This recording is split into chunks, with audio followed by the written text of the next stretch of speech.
ಮೋದಿ ಸರ್ಕಾರ ಬಂದ ಮೇಲೆ ಶಿಕ್ಷಣದಲ್ಲಿ ಕಟ್ಟುನಿಟ್ಟಿನ ವ್ಯವಸ್ಥೆಯಾಗಿದೆ. ಪ್ರಶ್ನೆ ಪತ್ರಿಕೆ ಲೀಕ್ ಅಪರಾಧ ಸರ್ಕಾರ ಗಂಭೀರವಾಗಿ ತೆಗೆದುಕೊಂಡಿದೆ ಅಂತ ಸುವರ್ಣ ನ್ಯೂಸ್ಗೆ ಕೇಂದ್ರ ಸಚಿವ ಪ್ರಹ್ಲಾದ್ ಜೋಶಿ ಹೇಳಿಕೆಯನ್ನು ಕೊಟ್ಟಿದ್ದಾರೆ. ಪ್ರಶ್ನೆ ಪತ್ರಿಕೆ ಲೀಕ್ ಮಾಡಿದವರನ್ನು ಬಂಧಿಸಿ ಜೈಲಿನಲ್ಲಿ ಇಡಲಾಗಿದೆ. ಯುವಕರ ಹೋರಾಟದ ಬಗ್ಗೆ ಸಂಪೂರ್ಣ ಸಂವೇದನೆ ಇದೆ. ದೆಹಲಿಯಲ್ಲಿ ಕೇಂದ್ರ ಸಚಿವ ಪ್ರಹ್ಲಾದ್ ಜೋಶಿ ಹೇಳಿಕೆಯನ್ನು ಕೊಟ್ಟಿದ್ದಾರೆ.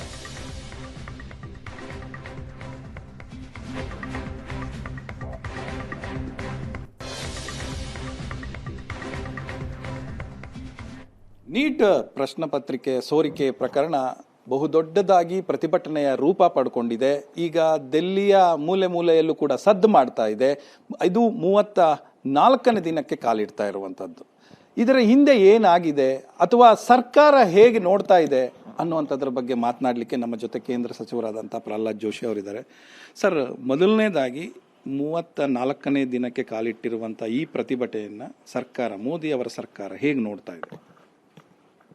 ಮೊದಲನೇದಾಗಿ ಸರ್ಕಾರ ಓವರಾಲ್ ಎಕ್ಸಾಮಿನೇಷನ್ ಮತ್ತು ಎಜುಕೇಷನ್ ಸಿಸ್ಟಮ್ದಲ್ಲಿ ಪ್ರಧಾನಮಂತ್ರಿ ನರೇಂದ್ರ ಮೋದಿಯವರ ಸರ್ಕಾರ ಬಂದ ನಂತರ ಅನೇಕ ರೀತಿಯಾದಂಥ ಪ್ರೋಗ್ರೆಸಿವ್ ಸ್ಟೆಪ್, ಭಾಳ ಕಟ್ಟುನಿಟ್ಟಾದ ಕ್ರಮಗಳನ್ನು ನಾವು ಕೈಗೊಂಡಿದ್ದೇವೆ. ಉಳಿದ ಎಜುಕೇಷನ್ ರಿಫಾರ್ಮ್ಸ್ ಬಗ್ಗೆ ನಾನೀಗ ಹೇಳಲಿಕ್ಕೆ ಹೋಗೋದಿಲ್ಲ. ಆದರೆ ಓವರಾಲ್ ಈಗ ರೀಸೆಂಟಾಗಿ ಆಗಿರುವಂಥ ಘಟನೆಗಳನ್ನು, ಅಂದರೆ ನೀಟು ಇತ್ಯಾದಿಗಳ ಬಗ್ಗೆ ನಾನು ನಿಮಗೆ ಒಂದಿಷ್ಟು ವಿವರವಾಗಿ ಹೇಳಲಿಕ್ಕೆ ಬಯಸ್ತೇನೆ. ಮೊದಲನೇದಾಗಿ ಪ್ರಶ್ನೆ ಪತ್ರಿಕೆ ಲೀಕ್ ಆಗೋದು ಇದೊಂದು ಅಕ್ಷಮ್ಯ ಅಪರಾಧ. ಇದು ಸರ್ಕಾರ ಇದನ್ನು ಅತ್ಯಂತ ಗಂಭೀರವಾಗಿ ತೆಗೆದುಕೊಂಡಿದೆ. ಹಾಗಾಗಿ ಈಗಾಗಲೇ 14 ಜನ ಯಾರು ಇದಕ್ಕೆ ಕಾರಣೀಕರ್ತರಾಗಿದ್ದಾರೆ ಅವರನ್ನು ಬಂಧಿಸಿ ಜೈಲಿನಲ್ಲಿ ಇಡಲಾಗಿದೆ. ಇದರ ಜೊತೆಗೆ ನಾವು ಈ ಪರೀಕ್ಷಾದಲ್ಲಿ ಆಯಾಯ ಸಂದರ್ಭದಲ್ಲಿ ಕಳೆದ ಸ್ವತಂತ್ರ ಭಾರತದ ಅನೇಕ ಸಂದರ್ಭದಲ್ಲಿ ತೀರಾ ಇತ್ತೀಚಿನ ಉದಾಹರಣೆಗಳನ್ನು ಹೇಳಬೇಕಂದ್ರೆ UPA ಅಥವಾ ಕಾಂಗ್ರೆಸ್ಸಿನ ಕಾಲದಲ್ಲಿ ಸುಮಾರು 58 ಬಾರಿ ಪ್ರಶ್ನೆ ಪತ್ರಿಕೆಗಳು ಲೀಕ್ ಆಗಿದ್ದಾವೆ.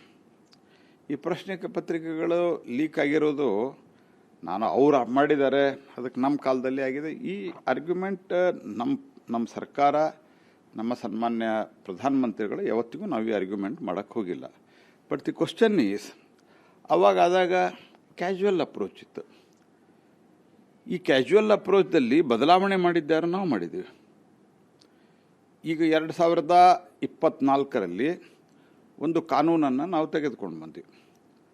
Prevention of public unfair practice in the public examination ಅನ್ನುವಂಥ ಒಂದು ಕಾನೂನು. ಅದು ಆ ಕಾನೂನದ ಕರೆಕ್ಟ್ ಹೆಸರು ನಿಮಗೆ ನಾನು ಹೇಳ್ತೀನಿ, public examination prevention of unfair means act. ಇದನ್ನು ನಾವು ಜಾರಿಗೆ ತಂದ್ವಿ.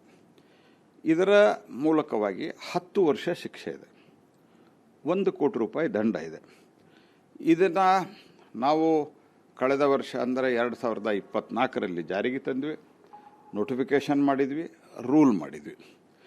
ಅದೇ ಕಾರಣದಿಂದ ಇವತ್ತಿಗೂ ಅವರು ಒಳಗಡೆ ಇದ್ದಾರೆ, ಯಾರು 14 ಜನ ಇದ್ದಾರೆ.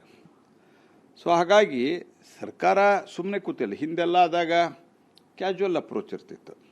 ಈ ಕ್ಯಾಶುವಲ್ ಅಪ್ರೋಚದ ಪ್ರಶ್ನೆನೇ ಇಲ್ಲ. ನಮ್ಮ ವಿಕಸಿತ ಭಾರತ ಅಂತ ಏನು ಹೇಳ್ತೀವಿ ನಾವು, ವಿಕಸಿತ ಭಾರತದಲ್ಲಿ ನಮ್ಮ ಯುವಕರ ಪಾತ್ರ ಬಹಳ ಮಹತ್ವದ್ದಿದೆ. ಹಾಗಾಗಿ ಯುವಕರ ಭವಿಷ್ಯದ ಬಗ್ಗೆ ಸರ್ಕಾರ ಅತ್ಯಂತ ಗಂಭೀರವಾಗಿದೆ.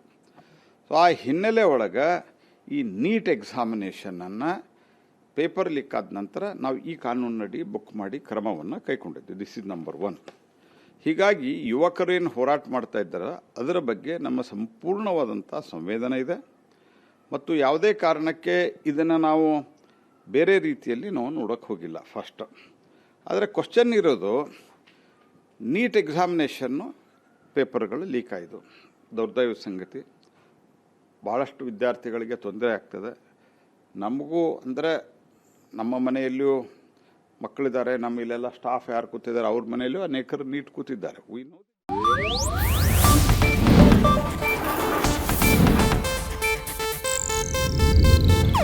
ಇದು ಏಷ್ಯಾನೆಟ್ ನ್ಯೂಸ್ ನೆಟ್ವರ್ಕ್ ಪ್ರಸ್ತುತಿ.